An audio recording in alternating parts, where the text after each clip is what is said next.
ایک ایسی محترم شخصیت آج ہمارے ساتھ موجود ہیں جو سحری کے ٹرانسمیشن میں تو پہلی بار ہمارے ساتھ آئے ہیں، لیکن یقیناً آپ نے ان کو مختلف چینلز پر بہت ہی جو ہے خوبصورتی سے بیان کرتے ہوئے سنا ہے، بڑی جامع گفتگو فرماتے ہیں۔ آج ہمارے اس ٹاپک پر ہمارے ساتھ جو ہے وہ موجود ہوں گے علامہ سید غضنفر طاہر صاحب۔ السلام علیکم۔ وعلیکم السلام۔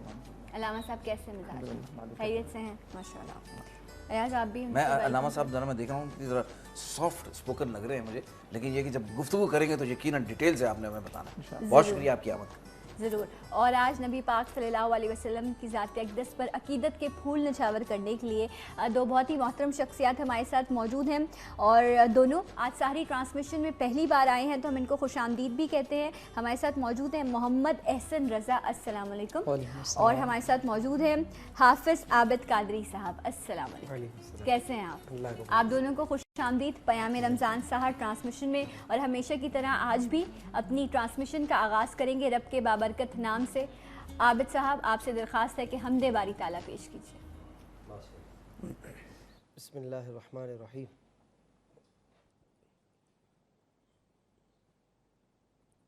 کعبے کی رونق، کعبے کا منظر، اللہ اکبر، اللہ اکبر۔ تھوڑی دیر کے لیے اس منظر کو آپ اپنے دماغ میں رکھیں گے، اس تصور کو لیں گے کہ اس وقت تمام ہی عاشقان رسول حرم کعبہ کا طواف کر رہے ہیں۔ کوئی صفا و مروہ کی صحیح کر رہا ہے، کوئی طواف کی تیاری کر رہا ہے۔ شاعر نے بھی اسی بات کا اظہار کیا، کعبے کی رونق، کعبے کا منظر، اللہ اکبر، اللہ اکبر۔ میں دیکھوں تو دیکھے جاؤں برابر، دیکھوں تو دیکھے جاؤں برابر، اللہ اکبر، اللہ اکبر۔ حیرت سے خود کو کبھی دیکھتا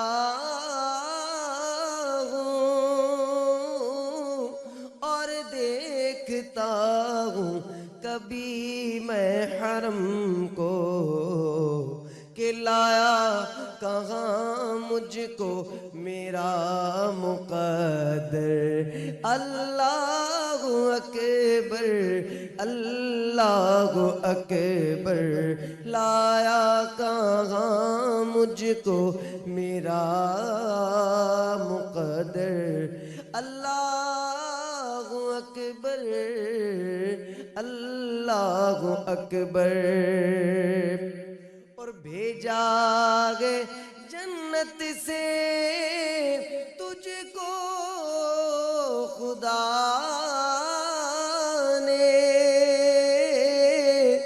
چوما گے تجھ کو میرے مصطفیٰ نے، بھیجا گے جنت سے تجھ کو خدا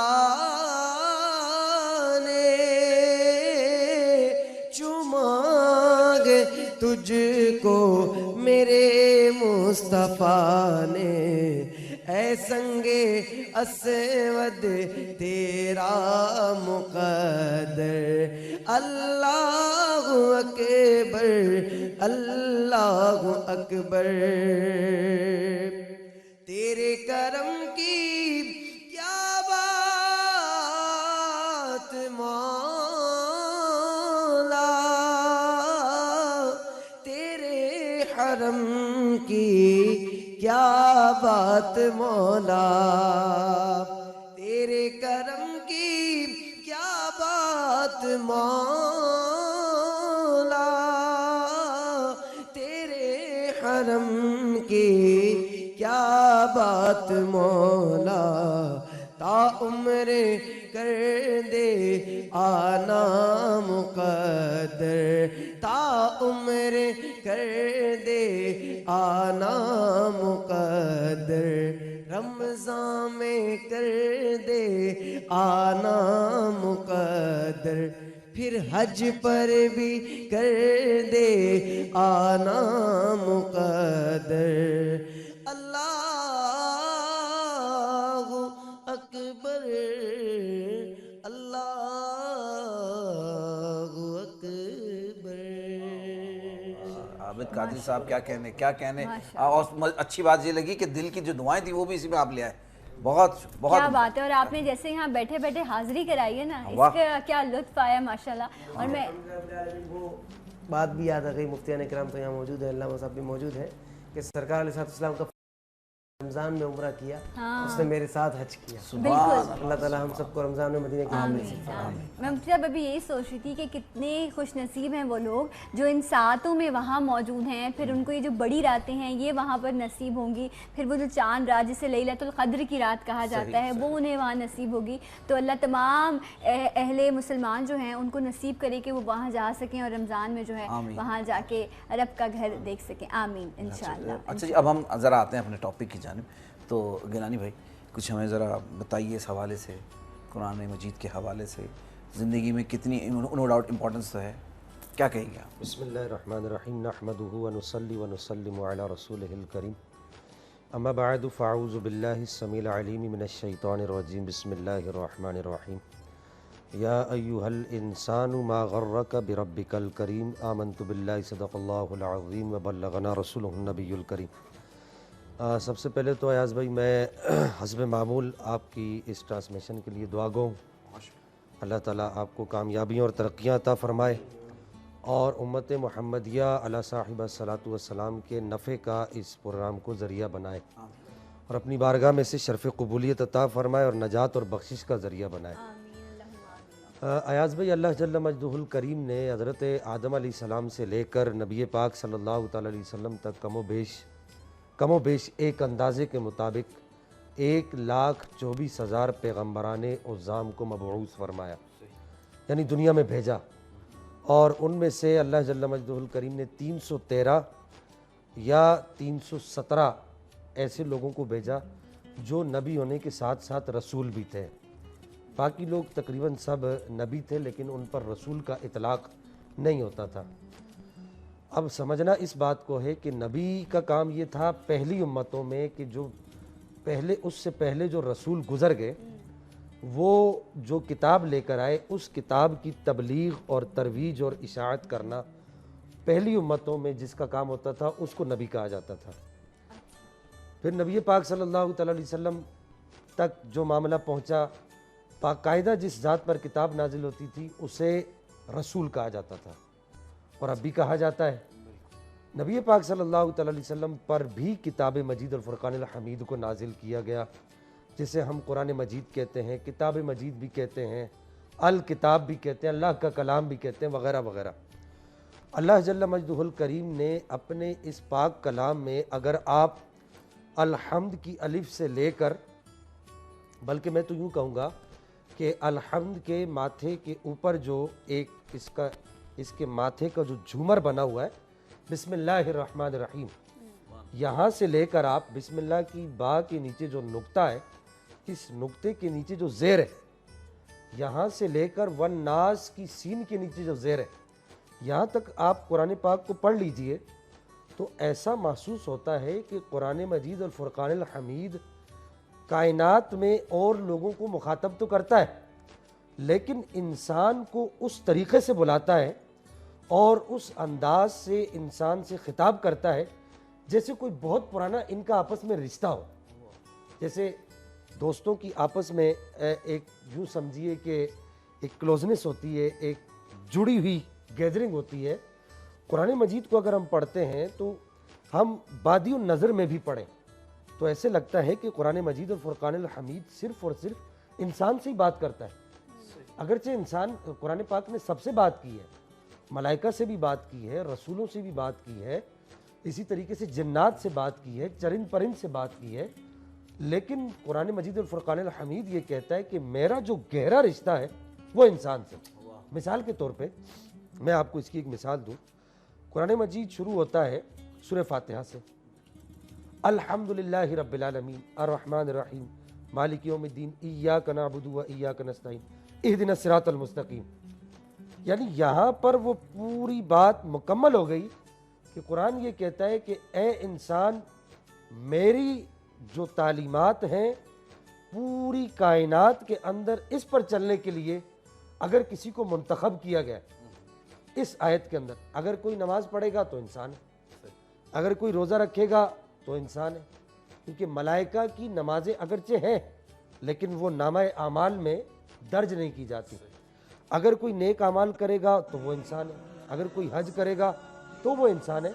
یعنی یوں محسوس ہوتا ہے کہ قرآن مجید الفرقان الحمید اپنا ہر کام، جیسے ہم کہتے ہیں کہ یار یہ میرا کام آپ کے سپرد ہے، آپ نے یہ کام کرنا ہے، اسی طریقے سے قرآن مجید میں بھی یوں محسوس ہوتا ہے کہ جو بھی حکم اللہ تعالیٰ نازل فرماتا ہے وہ حکم اللہ تعالیٰ انسان کے ہاتھ میں سونپ دیتا ہے کہ اے انسان، یہ میں تیرے سپرد کر رہا ہوں، آگے اس کام کو تو نے سر انجام دینا ہے.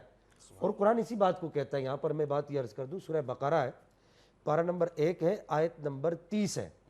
اللہ جل مجد الکریم ارشاد فرماتا ہے وَإِذْ قَالَ رَبُّكَ لِلْمَلَائِكَةِ إِنِّي جَاعِلٌ فِي الْأَرْضِ خلیفہ، کہ اللہ جل مجد الکریم ارشاد فرماتا ہے کہ انسان کا دنیا میں بھیجنے کا مقصد اور انسان کی تخلیق کا مقصد یہ ہے کہ یہ اللہ تعالیٰ کی خلافت اور نیابت کے فرائض سر انجام دے. بہت خوب گیلانی صاحب بڑے پیار سے اور تسلی سے ہمیں سمجھا رہے ہیں. اور اس کے علاوہ علامہ غضنفر بھی موجود ہیں، ان سے بھی ہم بالکل بات چیت کریں گے، لیکن ایک بریک کی طرف جانے کا ملتے ہیں بریک کے بعد.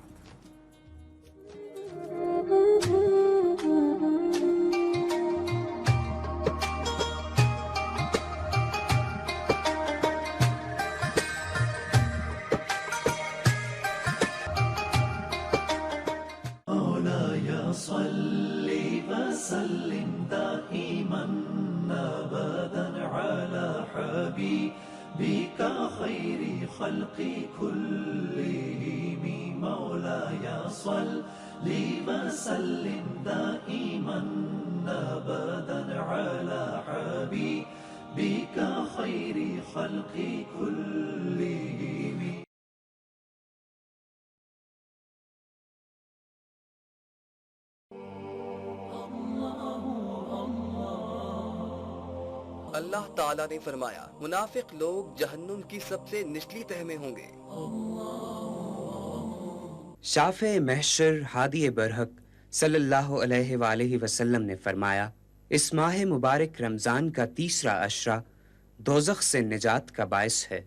اللہم اجرنی من النار، اے اللہ مجھے آگ سے پناہ میں رکھنا.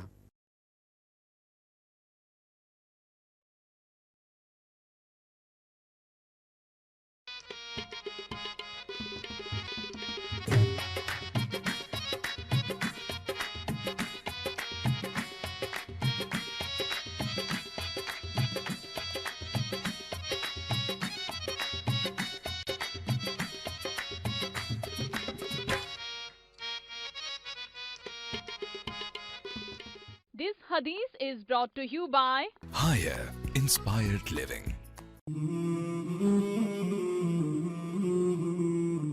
حضرت محمد صلی اللہ علیہ وآلہ وسلم نے فرمایا اللہ جس کی بہتری چاہتا ہے اسے دین کی سمجھ عطا فرما دیتا ہے.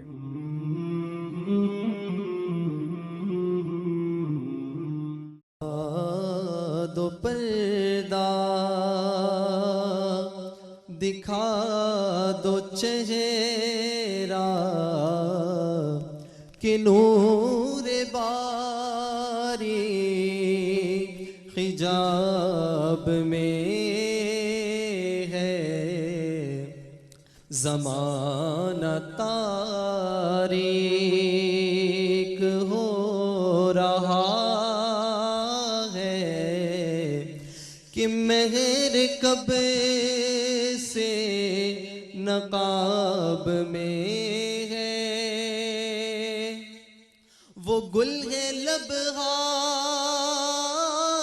نازکن کے ہزاروں جھڑتے پھول جیسے گلاب گلشن میں دیکھے بلبل، یہ دیکھ گلشن گلاب میں ہے، گلاب گلشن میں دیکھے بلبل، یہ دیکھ گلشن گلاب میں ہے، انہی کی بو مایائے سمن ہے، انہی کا جلوہ چمن چمن ہے، انہی سے گلشن مہک رہے ہیں، اور انہی کی رنگت گلاب میں ہے، انہی سے گلشن مہک رہے ہیں، اور انہی کی رنگت گلاب میں ہے، کھڑے ہیں منکر نکیر سر پر، نہ کوئی حامی نہ کوئی یاور، بچا لو آ کر میرے پیغمبر، کہ سخت مشکل جواب میں ہے، خدا قہار ہے غضب پر، کھلے ہیں بدکاریوں کے دفتر، بچا لو آ کر شفیع محشر، تمہارا بندہ عذاب میں ہے۔ سبحان اللہ، احسن کیا کہنے آپ کے، بہت اچھا آپ نے کلام منتخب کیا، بہت شکریہ۔ اور لکھنے والے نے کیا لکھا ہے، زبردست۔ میں بھی یہ کلام حضرت امام احمد رضا خان رحمہ اللہ کا کلام ہے۔ پاکستان ہندوستان میں شاعری کے میدان میں جن لوگوں کا نام آتا ہے، آپ کا نام ان لوگوں میں اگرچہ نہیں آتا، لیکن آپ سے کسی نے پوچھا کہ آپ کا کام تو قرآن پاک کی تفسیر بیان کرنا ہے، حدیث بیان کرنا ہے، لکھنا ہے اور فقہ کے مسائل بیان کرنا ہے، لیکن جب آپ شاعری کرتے ہیں، خصوصاً نعتیہ شاعری کرتے ہیں، تو اس قدر اعلیٰ پائے کی شاعری کرتے ہیں، تو کیا آپ نے باقاعدہ یہ شاعری سیکھ رکھی ہے؟ تو آپ نے بہت ہی زبردست جواب دیا۔ آپ نے فرمایا یہ عشق رسول کا اثر ہے کہ اتنے موتی چن چن کر میں کاغذ پر لے آتا ہوں۔ کیا کہنا، بہت اچھا۔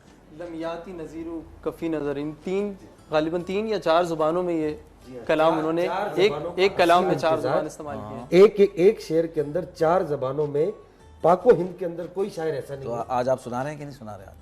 انشاءاللہ۔ بڑا خوبصورت کلام ہے ماشاءاللہ، یاد دلا دیا آپ نے۔ لیکن غضنفر صاحب کی طرف بھی آنا ہے اور ان سے بھی جاننا ہے، آج ہم قرآن کریم سے انسان کا رشتہ ہے کیا؟ نحمده ونصلي ونسلم على رسوله الكريم، اما بعد فاعوذ باللہ من الشیطان الرجیم، بسم اللہ الرحمن الرحیم۔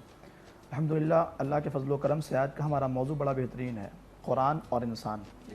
اس بات پر اگر ہم کلام کریں کہ انسان، بلکہ ہم یوں کہیں کہ قرآن اور مسلمان کا کیا رشتہ ہے، تو ہم میں سے ہر ایک جانتا ہے۔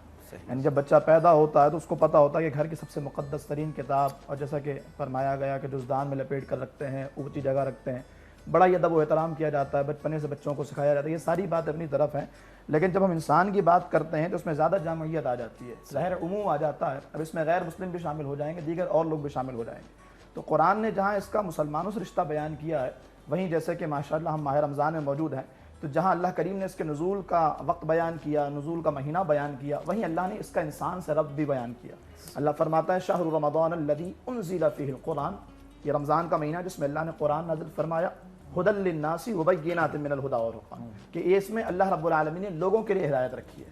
یعنی یہ عموم نہیں، خصوص صرف نہیں ہے کہ اس مسلمانوں کے ساتھ اس کی ہدایت ہے یا مسلمانوں کے ساتھ اس کا تعلق ہے، بلکہ غیر مسلم بھی اگر چاہیں تو اس سے استفادہ حاصل کر سکتے ہیں. اور آج بھی یقیناً غیر مسلموں کی بہت بڑی تعداد ہے جو قرآن کریم پر ریسرچ کر کے اور قرآن کریم پر تحقیق کر کے آج ظاہر سائنسی میدان میں بھی اور دنیا کے مختلف راہوں میں بھی ترقی کرتے چلے جا رہے ہیں. اور مجھے وہ واقعہ یاد آ رہا ہے جو جیسا کہ علامہ صاحب نے ذکر کیا مفتی صاحب کا، سرکار اعلیٰ حضرت امام اہل سنت فاضل بریلوی کا.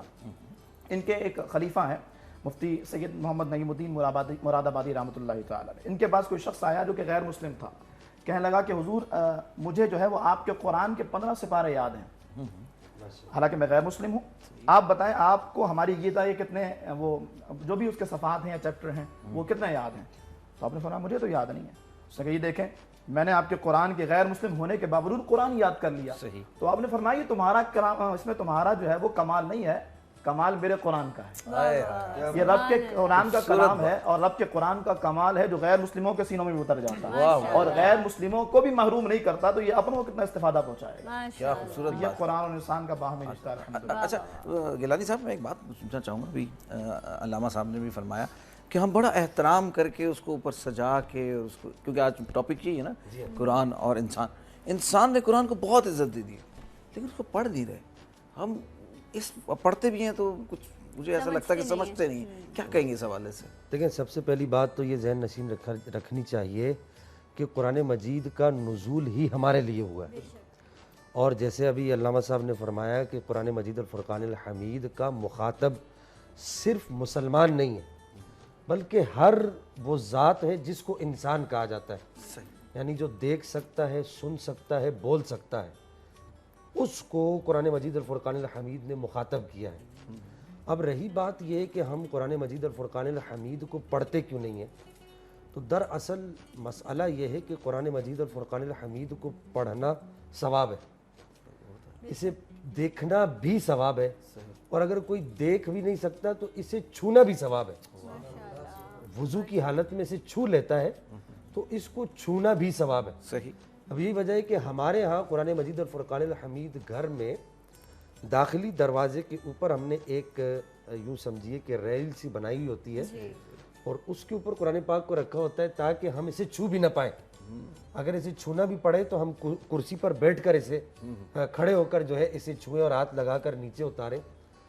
سال میں معذرت کے ساتھ، بڑی بات سال تو دور کی بات ہے، ہفتے میں ہمارے عام روٹین میں کپڑے جو ہیں ایک دفعہ جو پہننے والا جو جوڑا ہے وہ دھلتا ہے، لیکن قرآن مجید الفرقان الحمید ایک سال کے بعد بھی اس کا غلاف نہیں دھلتا. کبھی ہم نے، آپ کو یاد ہو یا مجھے یاد ہو کہ قرآن مجید کا غلاف ہمارے گھر میں دھویا گیا ہو، اور اگر دھونے کی بات کریں تو کہتے ہیں نہیں اس کو دھونا نہیں، گناہ ہوگا. تو قرآن، ہاں بعض لوگوں کے اندر یہ غلط فہمیاں پھیل گئی.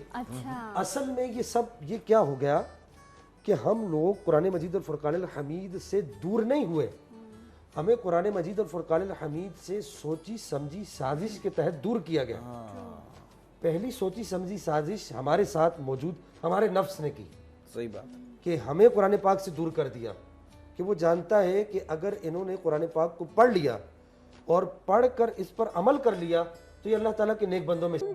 اگر ہم نے اپنے نفس کو مات دے دی اور ہم نے قرآن پاک پڑھنے میں جو ہے مگن ہو گئے، تو دوسری سوچی سمجھی سازش ہمارے ساتھ شیطان نے کی، جس نے کہا کہ یا رب العالمین مجھے تیری ذات کی قسم ہے، تیری عزت و جلال کی قسم ہے کہ یہ جو انسان ہے جس کی رہنمائی کے لیے تو قرآن اتار رہا ہے، میں اس کو قرآن پڑھنے نہیں دوں گا، میں اس کو نیکی کی طرف آنے ہی نہیں دوں گا.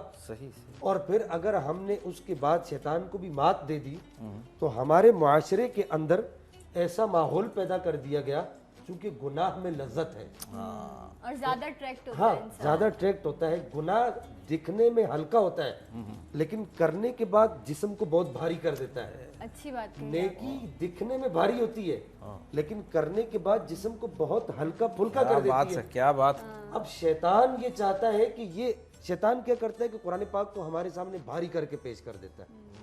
پھر دوسری بات یہ کہ ہم قرآن سے دور ہو گئے، ہم نے عربی سے لگاؤ نہیں رکھا، ہم نے تفاسیر پڑھی نہیں، ہم علماء کی صحبت میں بیٹھے نہیں، مفتیان کرام کے پاس گئے نہیں کہ اگر قرآن پاک ہم کم از کم اتنا ہی کر لیں معذرت کے ساتھ ہم کم از کم اتنا ہی کر لیں. گزشتہ دنوں میرے پاس ایک نوجوان آیا, تقریباً 2-3 ماہ پہلے کی بات ہے, کہنے لگا شاہ صاحب مجھے قرآن مجید نماز پڑھتے ہوئے نماز میں دل جمعی حاصل نہیں ہوتی, نماز پڑھتے ہوئے خشوع و خضوع نہیں آتا, نماز میں میرا دل نہیں لگتا.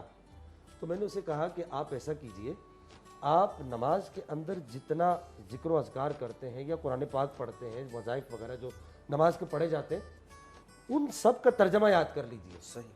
اس نے ترجمہ یاد کر لیا. وہ لگن والا جوان تھا, 1 ہفتے کے بعد آیا کہ لگا میں نے ترجمہ یاد کر لیا. پھر میں نے کھڑے ہو کر اسے پریکٹیکلی نماز پڑھ کے ایک نمونے کے طور پر بتایا کہ یہ پڑھتے ہوئے آپ نے یہ تصور کرنا ہے, یہ پڑھتے ہوئے یہ تصور کرنا ہے. اب وہی نوجوان 1 ہفتے کے بعد آتا ہے اور کہتا ہے کہ شاہ صاحب اس نماز نے مجھے وہ فائدہ دیا کہ آج تک زندگی میں مجھے کسی نماز کا فائدہ نہیں. ماشاءاللہ. تو اب بہتر ہمارے لیے کیا ہے کہ ہم قرآن مجید اور فرقان الحمید سے دور کیوں ہوتے چلے جائیں, ہم اسے سمجھتے ہیں. لیکن مفتی صاحب یہاں ایک اور بھی بات آتی ہے نا, بہت ہر شخص کی خواہش ہے کہ جہاں وہ بچے کو اسکول میں پڑھاتا ہے تو وہیں جو ہے وہ ایک جو ہے مولوی صاحب کو گھر آتے ہیں جو بچے کو پڑھانے, یا بچے کو مسجد بھیجا جاتا ہے. لیکن وہاں پر بھی تو یہی نظام ہے نا کہ عربی میں ثواب بھی ہے, ہر مسلمان کو پڑھنا چاہیے, پڑھایا جاتا ہے. لیکن وہاں پہ بھی تو کوئی ایسا سلسلہ نہیں ہے کہ ہر آیت کا ترجمہ ساتھ پڑھائیں یا تفسیر بتائیں. ہمارے مولوی حضرات بھی ایسا نہیں کرتے جب وہ بچے کو پہلا سپارہ یا قاعدہ پڑھاتے ہیں. ایک ہوتی ہے ابتدائی سٹیج ہوتی ہے, اس بات کے 2 پہلو نکل سکتے ہیں. ایک ہوتے ابتدائی سٹیج. اب اس ابتدائی دور میں بچے کو قرآن مجید کے الفاظ کو پڑھنا, نقشوں کو ملانا, الف با تا سا کو ملا کر جو حروف بنتے ہیں, میں یہ سمجھتا ہوں یہ بھی بچے کے لیے کافی ہے ابتدائی طور پر. لیکن اس کے بعد اب ہمارے پاس ایسے مدارس ہیں الحمدللہ, ایسے اسکولز بھی ہیں کہ جہاں پر بچے کو بتایا جاتا ہے کہ بیٹا اگر تم نماز میں پڑھتے ہو سبحانک اللہم و بحمدک تو اس کا کیا معنی ہے, اگر تم نماز میں پڑھتے ہو الحمدللہ رب العالمین تو اس کا کیا معنی ہے. ایسے اسکولز, ایسے ادارے, ایسے مدارس ہمارے پاس اس وقت موجود ہیں. ہم اپنے بچوں کو وہاں بھیجیں, اگرچہ کچھ دیر کے لیے بھیجیں, تاکہ بچے کم از کم قرآن مجید اور فرقان الحمید کے وہ ضروری اجزاء, جیسے مثال کے طور پہ سورہ یاسین ہو گئی, سورہ رحمان ہو گئی, سورہ فاتحہ ہو گئی, آخری 10 صورتیں ہو گئی قرآن پاک کی, سورہ مزمل ہو گئی, سورہ جن ہو گئی, وغیرہ وغیرہ. ان صورتوں کے تراجم کم از کم ہمارے بچے سمجھ لیں, اور پھر جب وہ قرآن مجید اور فرقان الحمید پڑھیں گے تو انہیں قرآن پڑھنے میں قرآن سے انسیت ہوگی. اس کی وجہ کیا ہے کہ اسے پتہ چلے گا کہ اب قرآن اس کے لیے انٹرپریٹر کا کام کرے گا. کہ قرآن اسے بتائے گا کہ تمہارا رب تم سے کیا کہہ رہا ہے اور تم اپنے رب سے کیا کہنا چاہتے. اچھا گیلانی صاحب, ایک بڑی مجھے اچھی لگی بات, کیونکہ میری بچی چھوٹی تو میں اسکول کا کچھ ریسرچ کر رہا تھا. اچھا اس بات کو میں جاری رکھوں گا کیونکہ وقت ہو گیا بریک کی طرف جانے کا. بریک سے واپس آتے ہیں تو اس سلسلے کو یہیں سے جوڑتے ہیں. بخشی نرالی ہاتھ میں سنگریزے پاتے گئے, شری مقالی ہاتھ میں سنگریزے پاتے گئے, شری مقالی ہاتھ میں. انبیاء کرام کو معجزے عطا ہوئے, اور حضرت عیسیٰ علیہ السلام کا معجزہ یہ تھا کہ وہ مردے کو زندہ کر دیا کرتے تھے. پر ہمارے پیارے آقا کی کیا بات, مفتیان کرام موجود ہیں, ان کی موجودگی کا فائدہ اٹھاتے ہوئے یہ بات کر رہا ہوں. ایک مرتبہ ابو جہل میرے آقا کے سامنے آ گیا اور کہنے لگا بتاؤ اے محمد میری مٹھی میں کیا ہے. میرے آقا مسکرانے لگے.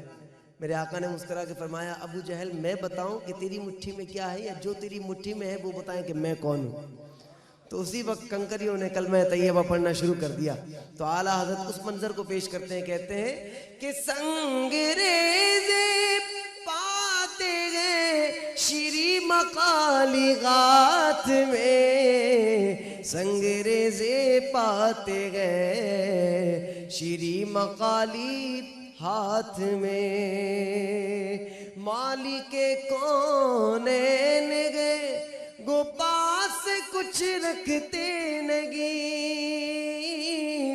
مالک کونین گئے گو پاس کچھ رکھتے نگی. دو جگہ کی نعمتیں گئے ان کے خالی ہاتھ میں, دو جگہ کی نعمتیں گئے ان کے خالی ہاتھ میں. لکیریں محبوب کے ہاتھوں میں جو لکیر ہے وہ کیا ہے؟ امام فرماتے ہیں کہ جس نے بیعت کی بہار حسن پر قربان رہا،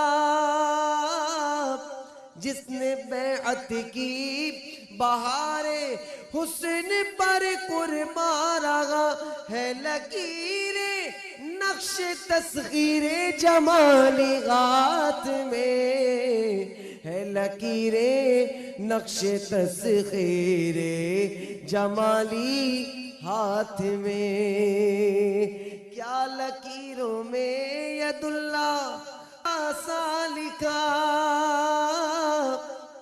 کیا لکیروں میں ید اللہ خط سروا سا لکھا، راغا اس یوں راز لکھنے کی نکالی ہاتھ میں، راغا اس یوں راز لکھنے کی نکالی ہاتھ میں، حشر میں کیا مزے وارفتگی کے لوں رضا، ارے لوٹ جاؤں پاکے وہ دامان عالی ہاتھ میں، لوٹ جاؤں پاکے وہ دامان عالی ہاتھ میں۔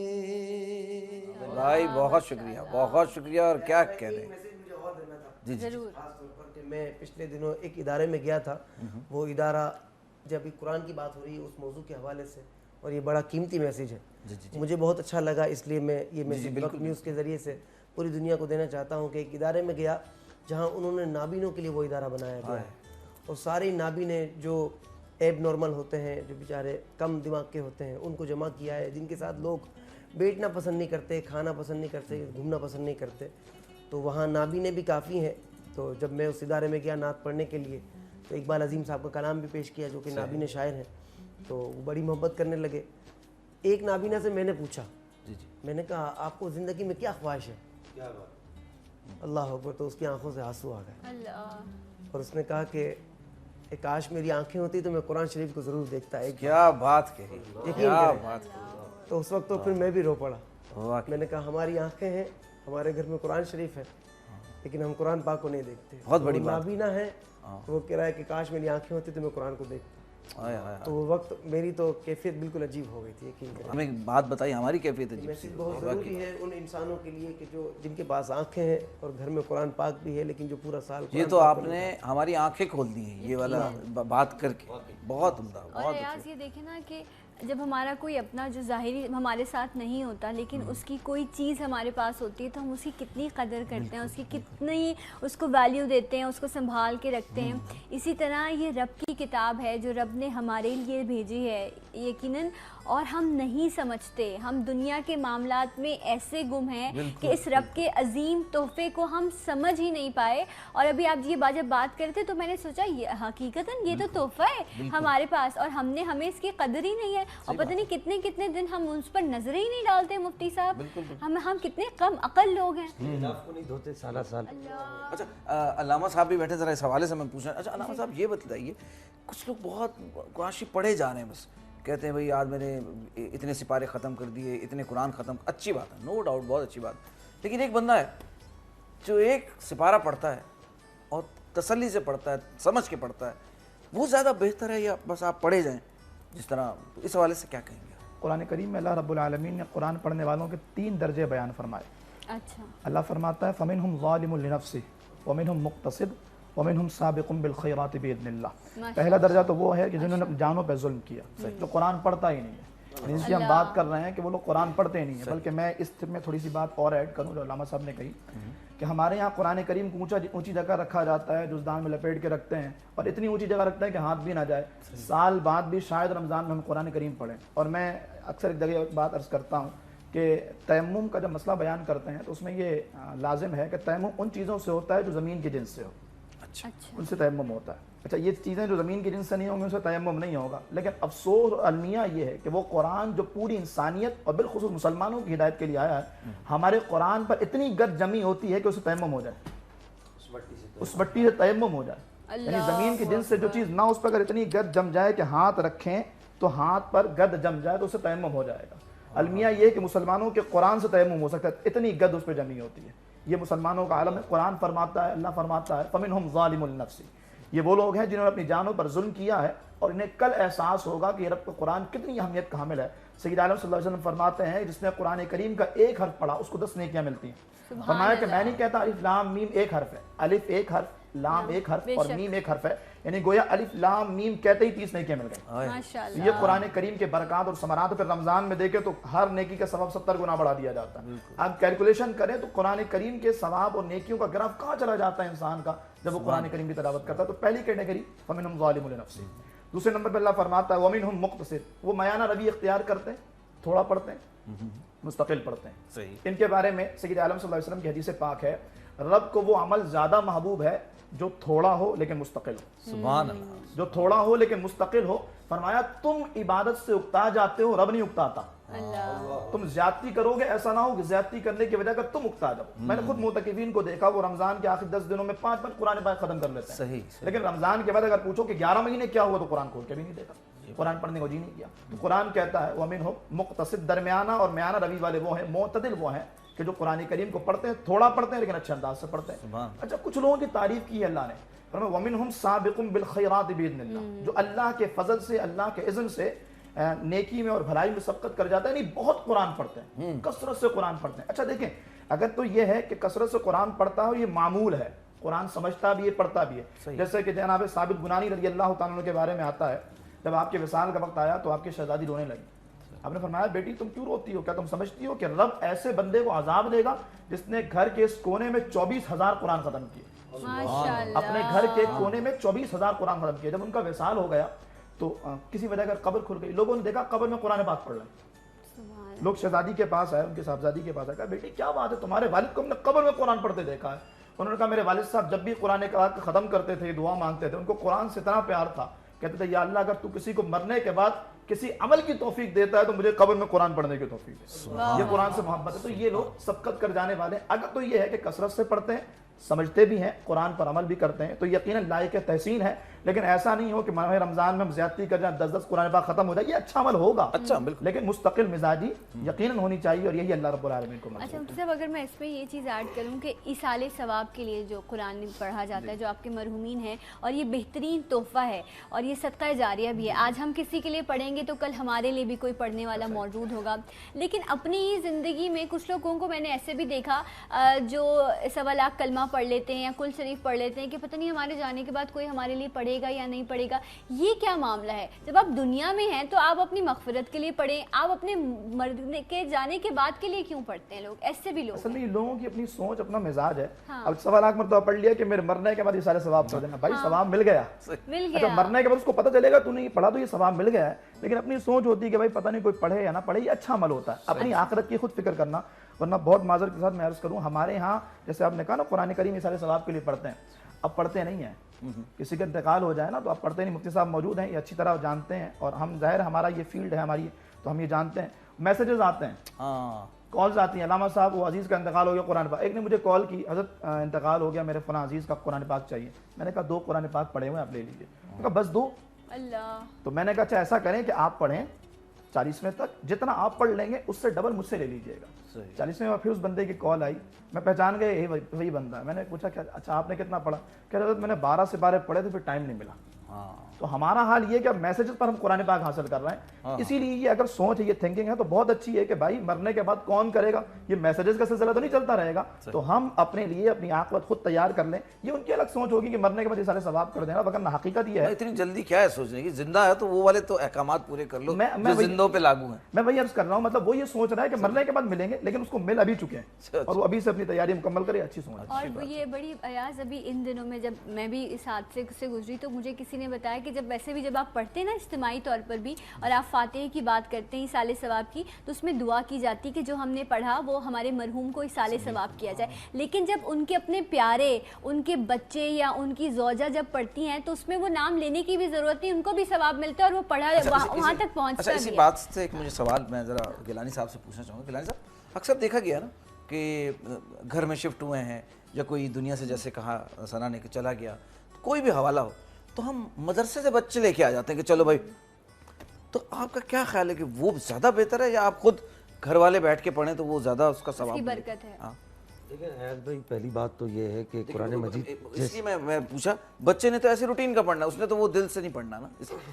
وہی میں عرض کر رہا ہوں کہ قرآن مجید الفرقان الحمید کا یہ اعجاز ہے کہ جس طرح بھی پڑھا جائے, کوئی بھی پڑھے, آپ جس جگہ پر بٹھا کے کسی سے بھی پڑھائیں گے اس کے پڑھنے کا, اس کی برکتیں اور اس کے پڑھنے کے جو انوار و تجلیات ہیں وہ حاصل ضرور ہوں گے. لیکن اب مسئلہ یہ ہے کہ پڑھنے والے کی پڑھنے میں لگن کتنی ہے, پڑھنے والے کی پڑھنے میں جستجو کتنی ہے, وہ قرآن مجید الفرقان الحمید کو کس طریقے سے پڑھتا ہے. جتنی اس کی جستجو ہوگی اتنا زیادہ قرآن مجید پڑھنے کا فائدہ اور اتنا زیادہ قرآن مجید پڑھنے کا ثواب ہوگا. نبی کریم صلی اللہ تعالی علیہ وسلم نے ارشاد فرمایا کہ مومن جو نیت کرتا ہے اس کی نیت اس کے عمل سے بہتر ہوتی ہے, کہ بعض اوقات اس کی نیت اس کو اتنا فائدہ دے جاتی ہے کہ مثال کے طور پر آپ نے گھر شفٹ کیا اور آپ نے کہا کہ میں وہاں جاتے ہی قرآن مجید الفرقان الحمید کا اگر میں پورا نہیں پڑھ سکا میں سورہ بقرہ خود پڑھوں گا ساری اور پوری لگن سے پڑھوں گا. ابھی سے آپ کی نیکیاں چالو ہو جائیں گی. آپ نے ابھی سوچا اور آپ کی نیکیاں چالو ہو گئی. تو ایک ثواب آپ کو قرآن مجید خود پڑھنے کا یہ بھی ہوگا کہ جب سے آپ نے سوچا اس وقت سے آپ کو نیکیاں ملنا شروع ہو جائیں گی. اور جب آپ تھرڈ پرسن کو بلائیں گے ٹھیک ہے وہ بھی آپ کے لیے نیکی کا کام ہے, لیکن اس طرح اتنا زیادہ ثواب نہیں ملے گا. قرآن مجید سے لگاؤ کی ایک بات میں عرض کر دوں, جیسے ابھی علامہ صاحب نے کہا اور آپ نے ابھی سوال کیا کہ خود پڑھنے کا زیادہ ثواب ہے یا کسی سے پڑھوانے کا زیادہ ثواب ہے. یہاں پر علماء نے لکھا کہ قبر میں آدمی جو بھی نیک عمل کرتا ہے اس کا ثواب نہیں ملتا. قبر دار الجزا ہے, یہ دار العمل ہے جہاں میں اور آپ بیٹھے ہوئے ہیں. یہاں نیک اعمال کرنے کا ثواب ہے, لیکن احادیث میں باضابطہ طور پر آتا ہے کہ جو آدمی سورہ ملک سے محبت کرتا ہے وہ قبر میں بھی سورہ ملک پڑھے گا. جو آدمی نماز سے محبت کرتا ہے, بہت سارے ایسے لوگوں کی قبریں کھلی جو قبر میں نماز پڑھ رہے ہیں, جیسے حضرت موسیٰ علیہ السلام کی قبر مبارک میں نبی پاک صلی اللہ علیہ وسلم نے گزرتے ہوئے دیکھا کہ آپ نماز پڑھ رہے ہیں. تو اب سوال یہ پیدا ہوتا ہے کہ یہاں پر علماء نے سوال اٹھایا کہ اس آدمی کو قبر میں قرآن پاک پڑھنے کو اجازت کیوں دی گئی, اور پھر یہ پڑھ رہے تو کیوں پڑھ رہے جب اس کو ثواب نہیں مل رہا. فرمایا دراصل اس کو دنیا میں قرآن پڑھتے ہوئے جو مزہ آتا تھا یہ صرف اسی مزے کو اور اس نورانیت کو حاصل کرنے کے لیے پڑھ رہا ہے, ثواب ملے یا نہ ملے. وہ جو ایک لو لگی ہوئی تھی قرآن پاک کی آیات سے اور اللہ جل مجدہ الکریم کے کلام سے, اس لو کو باقی رکھنے کے لیے یہ پڑھ رہا ہے. تو خود پڑھنے کا یہ بھی فائدہ ہے کہ ہو سکتا ہے اللہ ہمیں قبروں میں بھی قرآن پڑھنے کی اجازت دے دے. آمین آمین. اور بس میں دعا کروں گی کہ اللہ جو ہے ہمارے علماء کرام کو جزائے خیر دے, ہمارے علم میں اتنا اضافہ فرماتے ہیں. ایک بریک لیتے ہیں, بریک کے بعد آپ کو پھر جوائن کریں گے پیام رمضان میں. تیزام ہو جائے سلام کے لیے حاضر غلام ہو جائے, میں صرف دیکھ لوں ایک بار سبز گنبد کو اور بلا سے پھر میری دنیا میں شام ہو جائے, بلا سے پھر میری دنیا میں شام ہو جائے.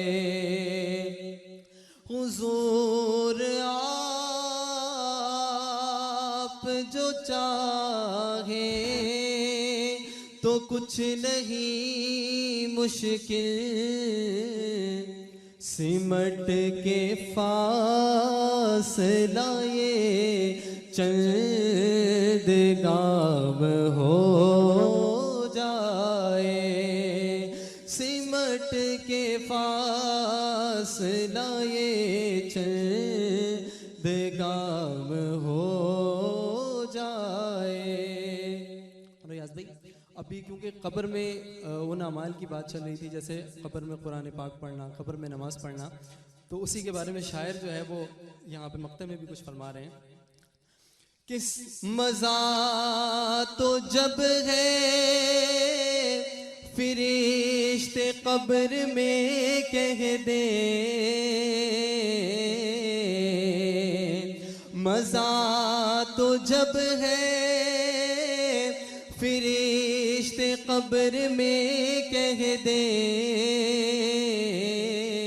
کیا کہ صبیغ میں دہت خیر الانام ہو آ جائے، صبیغ میں دہت خیر الانام ہو جائے۔ سبحان اللہ حسن صاحب، کیا کہنے کیا کہنے، زبردست اچھا یار سے ایک کلام ہے، یقیناً آپ نے بھی ضرور سنا ہوگا، فاصلوں کو تکلف ہے ہم سے اگر ہم بھی بے بس نہیں بے سہارا نہیں۔ عابد بھائی کو یاد ہے؟ یاد ہے آپ کو؟ اگر اجازت ہو تو ہم وہ کلام سن لیں؟ ہاں ذرا آپ نے بہت دنوں بعد یہ یاد دلایا، مجھے بڑا دل کیا۔ وہاں ایک ضرور سنائیے۔ فاصلوں کو تکلف ہے ہم سے اگر ہم بھی بے بس نہیں بے سہارا نہیں، فاصلوں کو تکلف ہے ہم سے اگر ہم بھی بے بس نہیں بے سہارا نہیں، خود انہی کو پکاریں گے ہم دور سے،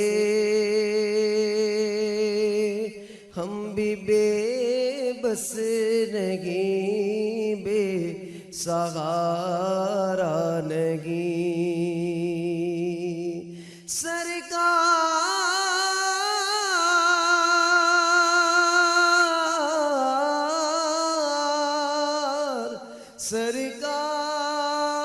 سرکار میرے سرکار لجپال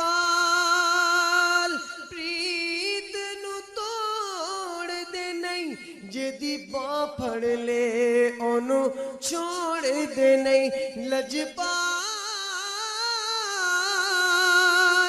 جدا رکھوا